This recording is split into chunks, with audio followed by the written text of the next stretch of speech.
Di pegunungan Zamara yang gersang dan diterpa angin di barat laut Nigeria, ketika kawasan Sahel menyapu desa-desa yang terselubung debu berabad-abad lamanya, sebuah legenda kuno masih terus bertahan. Komunitas ini dikenal dengan nama yang memunculkan rasa takut sekaligus rasa penasaran, para hyena. Terbentuk oleh generasi-generasi yang hidup terasing, mereka belajar bertahan di salah satu bentang alam paling keras di bumi. Bahkan hingga hari ini, mereka menjaga tradisi yang mengejutkan orang luar. Menjinakkan hyena, hewan yang bukan sekadar mereka taklukkan, tetapi mereka terima sebagai sahabat yang hidup berdampingan dengan manusia. Nomor 1. Tanah para hyena di padang pasir. Tanah yang mereka sebut rumah nyaris tak mengenal ampun. Jalan-jalan berdebu berliku mengikuti lereng gunung yang curam, di mana panas ekstrem, badai pasir yang ganas, dan ancaman satwa liar yang tak pernah jauh membentuk kehidupan sehari-hari.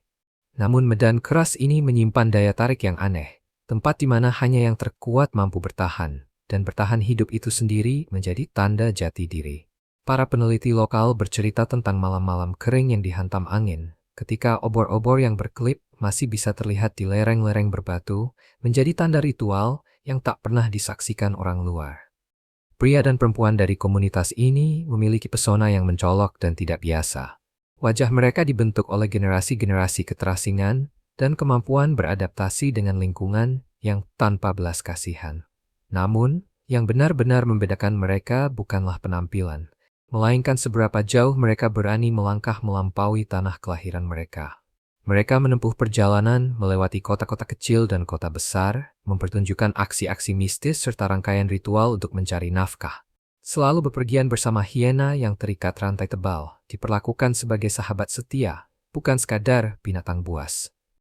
Para pedagang yang menyaksikan pemandangan ini, bertahun-tahun lalu masih mengingat hyena menundukkan kepala di hadapan pawangnya, seolah mengikuti perintah yang tak diucapkan. Banyak yang percaya kelompok ini mengandalkan perpaduan ramuan herbal, salep rahasia, ritus kuno, dan jimat-jimat suci untuk melindungi diri dari luka dan bahaya. Legenda mengatakan bahwa selama perjalanan panjang, mereka membawa kantong-kantong kain kecil berisi ramuan kering yang digunakan dalam upacara perlindungan, yang diyakini mampu menolak kesialan. Melalui keyakinan-keyakinan ini, tradisi mereka bertahan selama ribuan tahun, berakar di tanah yang sudah lama ditinggalkan oleh kebanyakan orang. Bersiaplah, karena perjalanan ini akan membawa kita memasuki salah satu komunitas paling misterius dan penuh teka-teki di dunia. Kisah mereka hidup bukan hanya dalam sejarah, tetapi di Walistar legenda, The Church. Tifing, Praeders Weistimler. Nomor 2. Dari Pasar Kano menuju Pegunungan Terkutuk Kano, pusat perdagangan yang semarak di Nigeria Utara, adalah tempat kisah-kisah beredar tentang sebuah komunitas yang konon hidup di antara cahaya dan bayangan.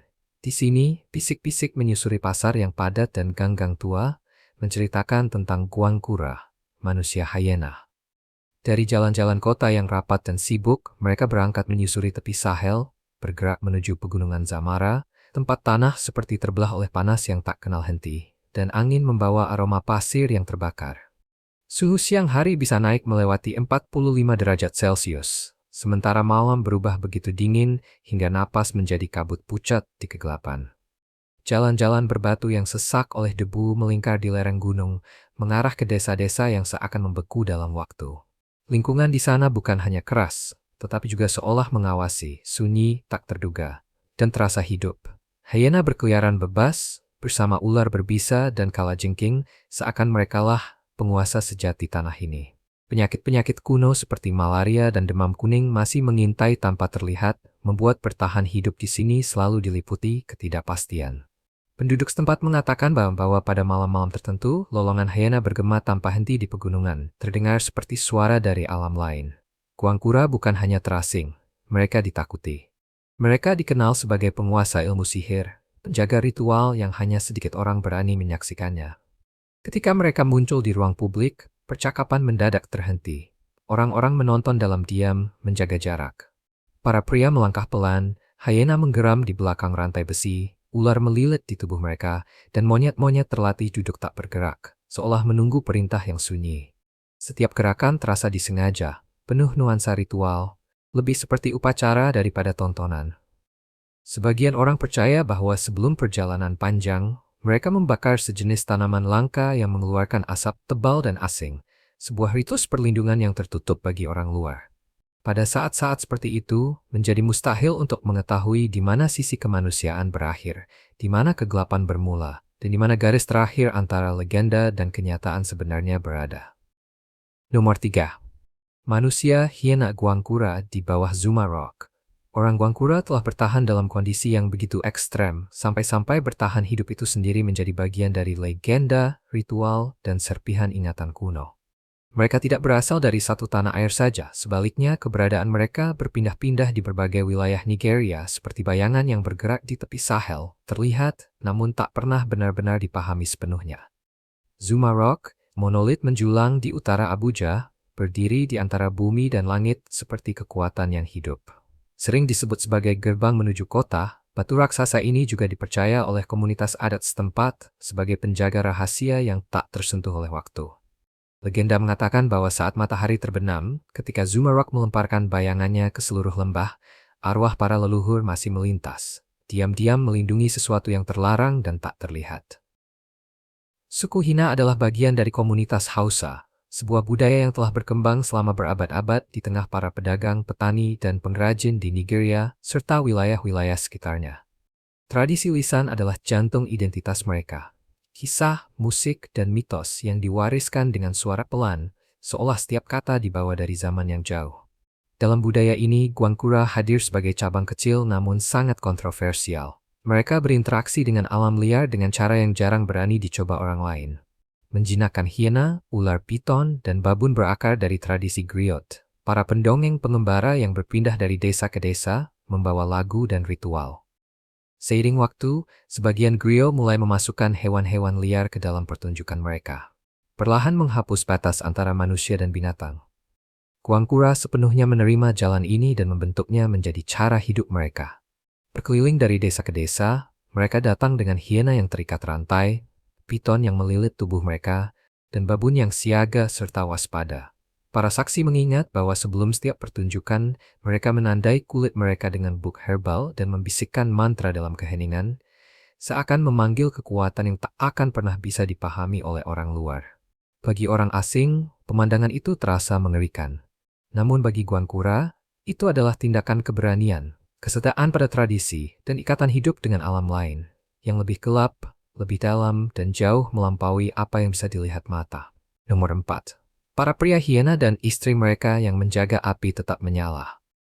Di dalam komunitas ini, laki-laki dan perempuan hidup dengan disiplin yang begitu ketat, seolah terukir di tubuh mereka, membentuk wajah dan postur menjadi pantulan hidup dari kehidupan yang terikat erat dengan alam.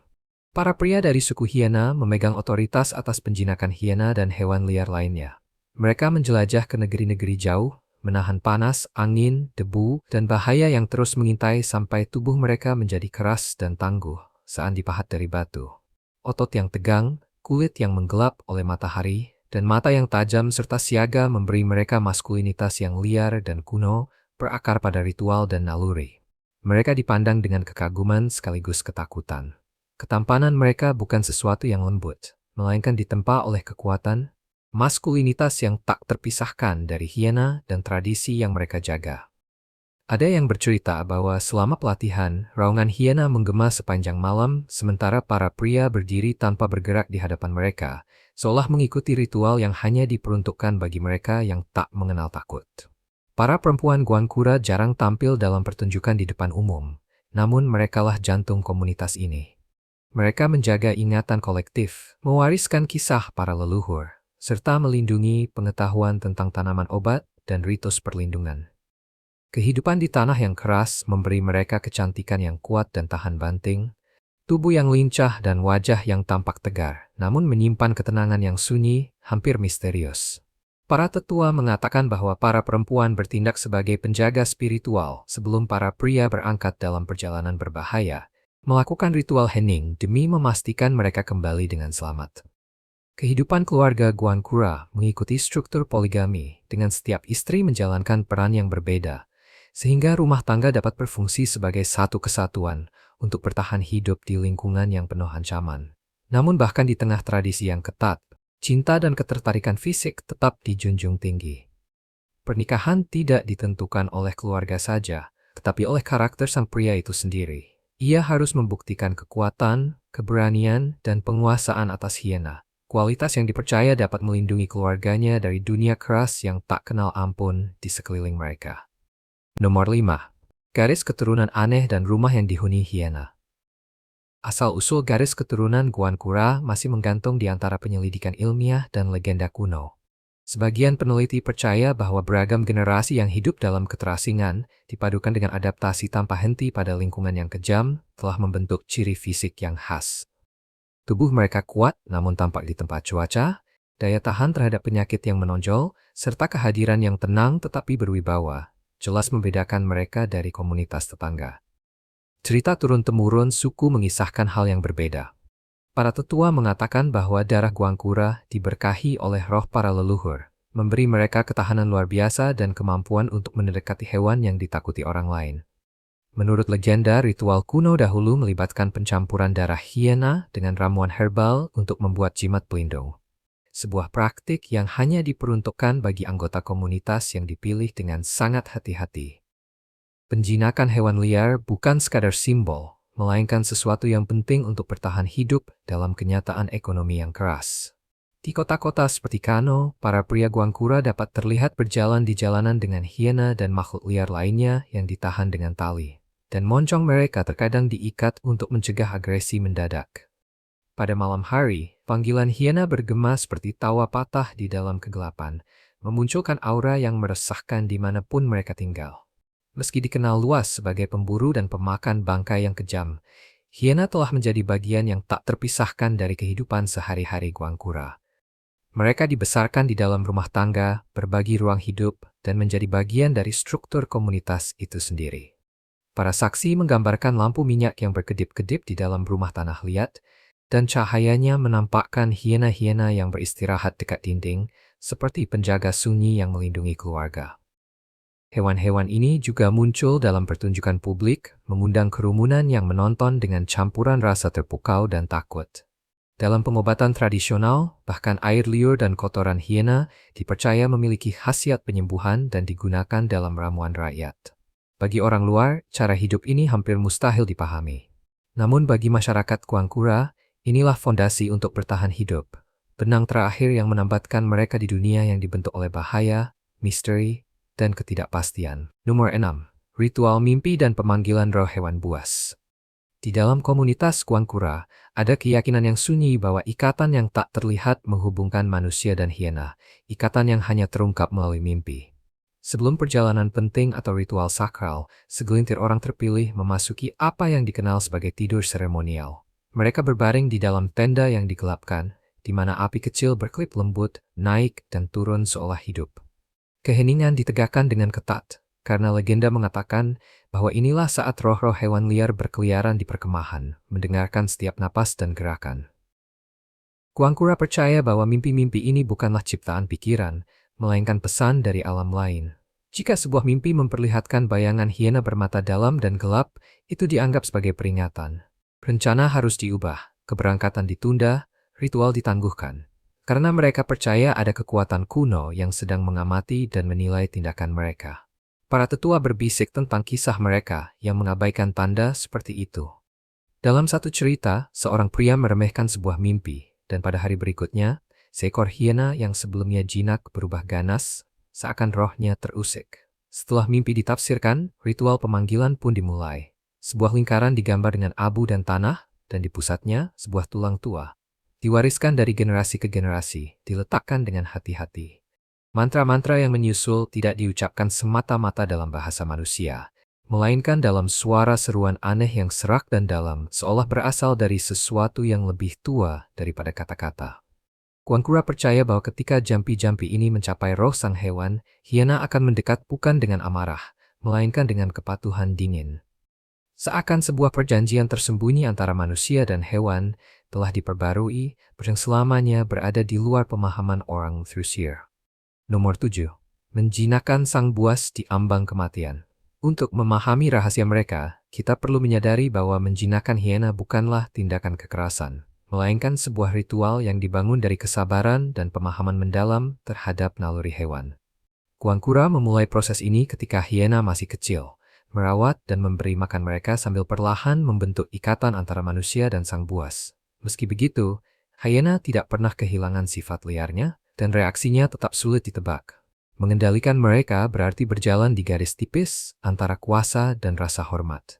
Satu kesalahan saja bisa berujung maut, dan pernah terjadi insiden yang menjadi peringatan sunyi tentang bahaya di balik tradisi ini. Para tetua mengingat sesi pelatihan yang berakhir dalam keheningan berat, lalu diikuti ritual yang dilakukan seluruh komunitas untuk memohon pengampunan dari hyena dan mencegah tragedi berikutnya. Selain hyena, Guangkura juga melatih kobra dan babun untuk pertunjukan ritual. Dalam simbolisme spiritual mereka, hyena melambangkan kekuatan dan perlindungan. Ular mewakili kebijaksanaan serta kekuatan misterius, dan babun melambangkan kecerdikan serta kesadaran akan dunia sekitar. Setiap hewan terikat pada sebuah kidung kuno yang hanya dilantunkan sebelum pertunjukan agar ritual tidak berbalik melawan pemimpinnya. Meski memiliki keterampilan langka ini, Guangkura tetap hidup di pinggiran. Mereka dicap sebagai penyihir dan orang luar, terutama di kota-kota, tempat prasangka paling kuat. Ada yang beralih pada tahayul atau kebiasaan yang merusak, tetapi bagi kebanyakan dari mereka, jalan hidup ini dibentuk oleh warisan leluhur dan perjuangan bertahan di dunia yang pilihan hidupnya terbatas.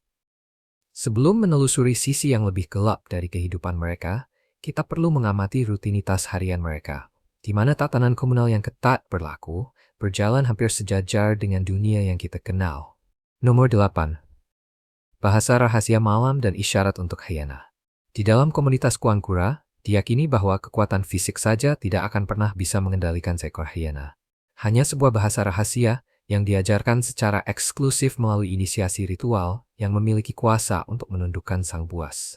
Bahasa ini sama sekali tidak mirip dengan tutur kata manusia biasa. Bahasa itu dibentuk dari suku kata yang terputus-putus, tarikan napas yang dikendalikan, serta suara rendah dan serak yang keluar dari dalam dada, seolah-olah sang penutur sesaat meminjam suara makhluk lain.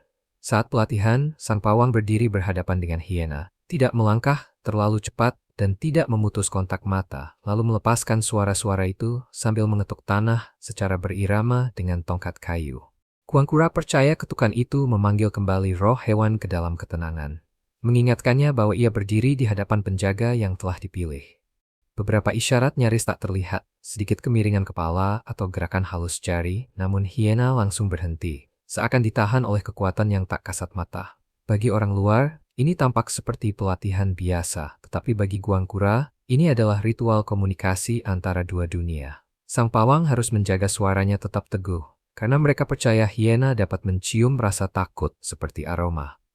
Ketika napas, ritme, dan suara selaras dengan hewan itu, momen tersebut menjadi batas rapuh antara kepatuhan dan pemberontakan. Hanya mereka yang benar-benar menguasai bahasa rahasia ini yang dapat melintasi batas itu dan tetap hidup untuk kembali.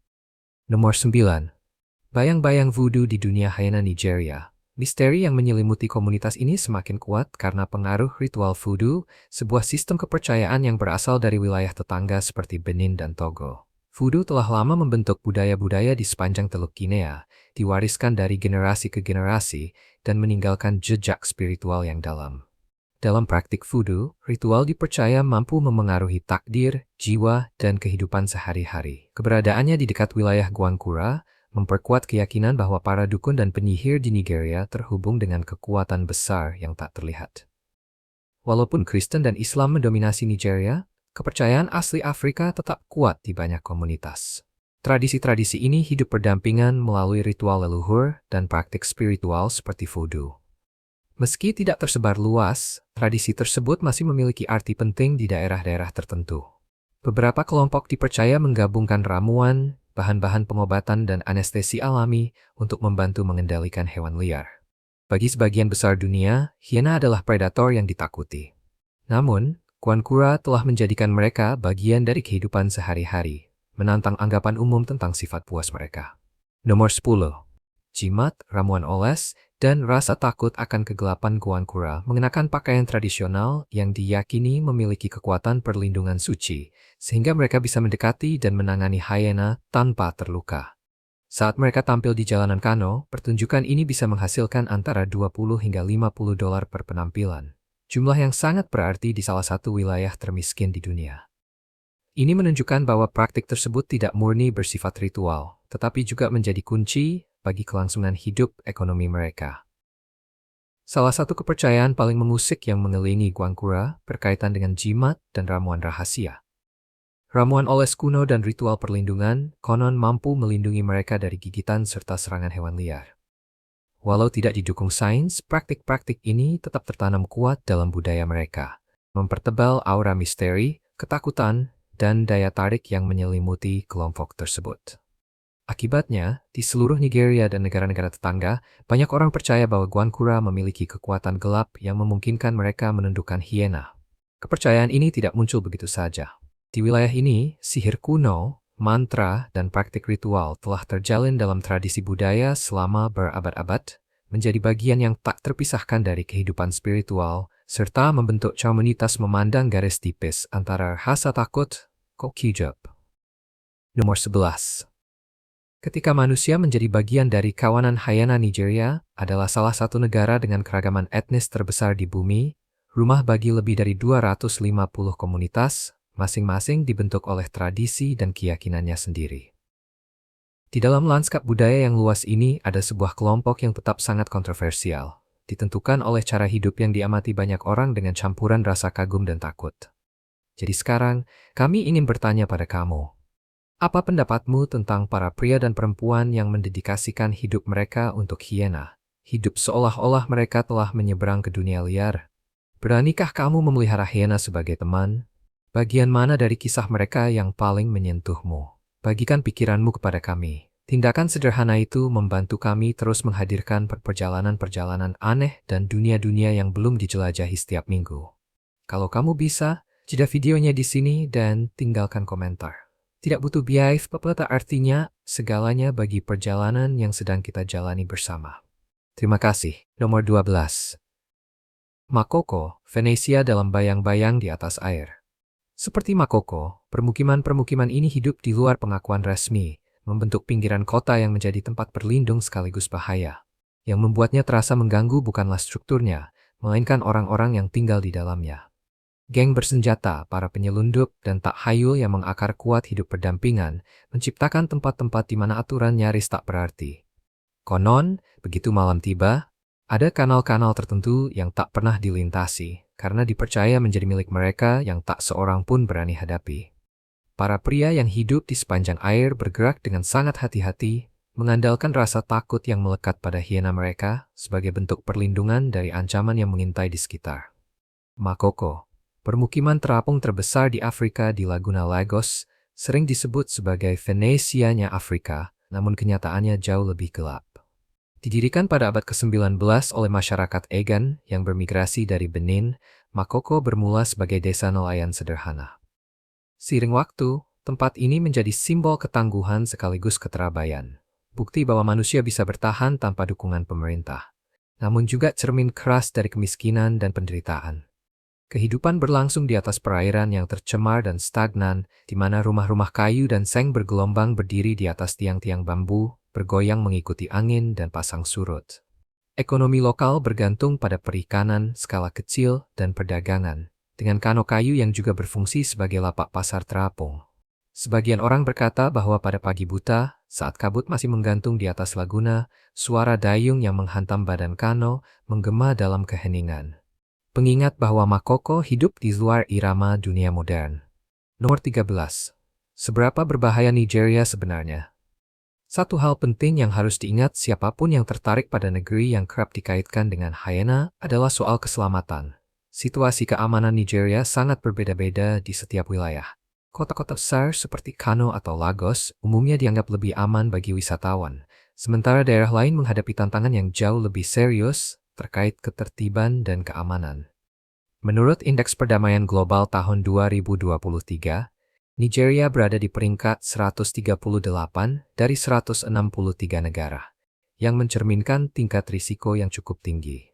Karena itu, bepergian dengan bebas tanpa memperhatikan lokasi atau waktu secara cermat bisa menjadi kesalahan besar, terutama bagi mereka yang belum mengenal negara ini.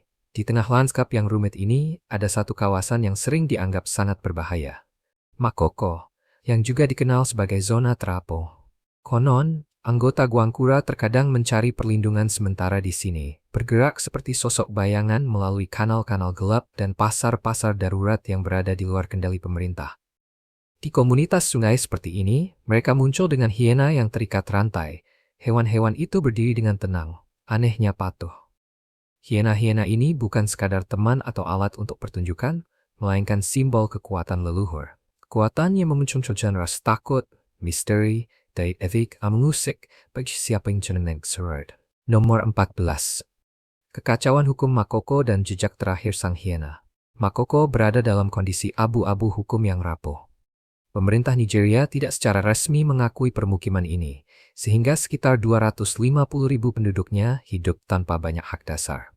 Akses terhadap pendidikan, layanan kesehatan, dan air bersih sangat terbatas, sementara infrastruktur resmi nyaris tidak ada. Sekolah-sekolah darurat dan klinik sederhana yang sering dikelola kelompok keagamaan atau organisasi non-pemerintah menjadi satu-satunya jalur bantuan yang tersedia. Ketiadaan otoritas negara ini membuat Makoko berubah menjadi ruang yang sebagian besar tanpa hukum, tempat geng, jaringan kriminal, dan kekuatan bawah tanah mendominasi. Kekerasan, eksploitasi, dan ketegangan yang terus-menerus membentuk kehidupan sehari-hari, menciptakan lingkungan yang berbahaya namun, anehnya, juga memikat. Rumor terus beredar bahwa beberapa anggota Guangkura yang melarikan diri dari penindasan, kemiskinan ekstrem, atau pengucilan sosial pernah mencari perlindungan di tempat-tempat seperti Makoko. Di sini, mereka menyatu dengan kekacauan dan anonimitas jalur air, di mana aturan dunia luar seakan memudar. Di pinggiran masyarakat, para pria hiena melanjutkan pertunjukan nomaden mereka, membawa bukan hanya hewan-hewan yang mereka kendalikan, tetapi juga aura misteri, ingkang luar, dan kekuatan untuk menuntut rasa hormat di tanahnya Davno Retak. Nomor 15. Zona suci, terlarang, dan ruang seremonial yang tidak boleh dimasuki orang luar. Dalam budaya Guangkura, ada tempat-tempat yang tidak pernah muncul di peta dan tidak pernah dibicarakan dalam kehidupan sehari-hari. Tempat-tempat ini adalah zona suci dan terlarang. Ruang seremonial yang dipercaya hanya muncul ketika batas antara manusia dan roh hewan menjadi rapuh. Lokasinya sering berada jauh di dalam hutan atau di sepanjang tepi sungai yang gersang, tempat tanahnya gelap dan tak seorang pun berani mendekat setelah malam turun. Sebagian anggota mengatakan situs-situs ini ditandai oleh lingkaran batu, sebagai tanda bahwa tanah itu milik alam sakral, bukan dunia manusia. Guangkura percaya roh leluhur mereka dan roh hiena berdiam di sana. Hanya mereka yang telah menyelesaikan ritual pengukuhan diri yang boleh masuk. Sebelum melangkah ke zona terlarang, mereka membersihkan tangan dengan air yang dicampur abu dan ramuan, seakan membasuh jejak-jejak dunia luar.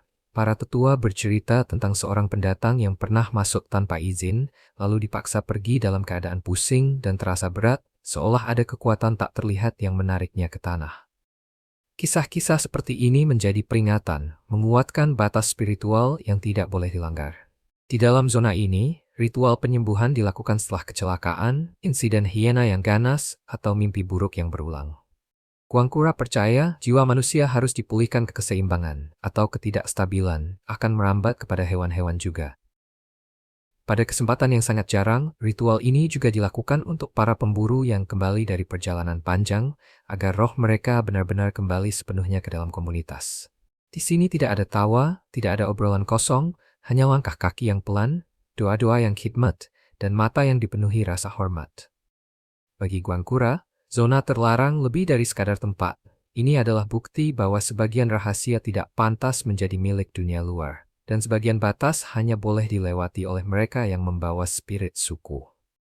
Kini, setelah kita melampaui kisah tentang hyena itu sendiri, menjadi jelas bahwa ini bukan sekadar cerita tentang suku yang aneh di sudut Afrika yang terpencil, melainkan cerminan dari dunia nyata yang rumit, di mana kemiskinan, keyakinan, ketakutan, dan perjuangan bertahan hidup saling terjalin erat. Dari pegunungan Zamara yang kering hingga kanal-kanal Makoko yang berlumpur dan bayang-bayang sunyi Zuma Rock, Guangkura hadir sebagai sisa budaya yang kebanyakan orang hanya sempat lihat sekilas, lalu melupakannya. Di mata banyak warga Nigeria, mereka tetap terpinggirkan, dibayar untuk tampil, namun ditolak sebagai dukun, penyihir, atau praktisi sihir hitam. Tetapi jika dilihat lebih dekat, ada sesuatu yang lain. Strategi bertahan hidup yang tersembunyi di balik rantai hyena dan aroma tajam ramuan yang terbakar di malam hari. Mereka mengubah ketakutan kerumunan menjadi pemasukan, ritual leluhur menjadi mata pencaharian, dan jarak dari masyarakat menjadi perisai perlindungan yang rapuh. Kita terbiasa melihat manusia dan hewan liar sebagai dua makhluk yang terpisah. Namun di sini, batas itu larut. Hyena tidur di dekat dinding rumah-rumah tanah, berbagi hangat dengan penjaganya di malam yang dingin. Darah, air liur, lolongan, dan mimpi menjadi bagian dari kehidupan ritual. Manusia percaya bahwa kelangsungan hidup sebagian berada dalam tatapan hewan liar, sementara hewan itu sendiri telah belajar berjalan melewati jalanan tanpa menyerang. Ini adalah kesepakatan tanpa kontrak, terikat hanya oleh ketakutan, keyakinan, dan tradisi. Namun ini memunculkan pertanyaan yang sulit. Apakah seseorang benar-benar bisa berwisata ke dunia seperti ini? Dalam kenyataannya, jawabannya jauh dari romantis. Banyak lembaga diplomatik sangat menyarankan agar tidak bepergian ke negara bagian di barat laut Nigeria seperti Zamfara, dan merekomendasikan kunjungan ke Kano atau wilayah terdekat hanya jika benar-benar diperlukan. Karena risiko perampokan bersenjata, kekerasan, dan penculikan yang terus berulang. Adegan-adegan yang ditampilkan dalam video ini bukanlah pos pemeriksaan wisata, melainkan lingkungan berisiko tinggi. Perjalanan yang lebih aman di Nigeria biasanya dimulai di kota-kota seperti Lagos atau Abuja. Penerbangan internasional sering menghabiskan porsi besar dari anggaran, sementara akomodasi sangat bervariasi.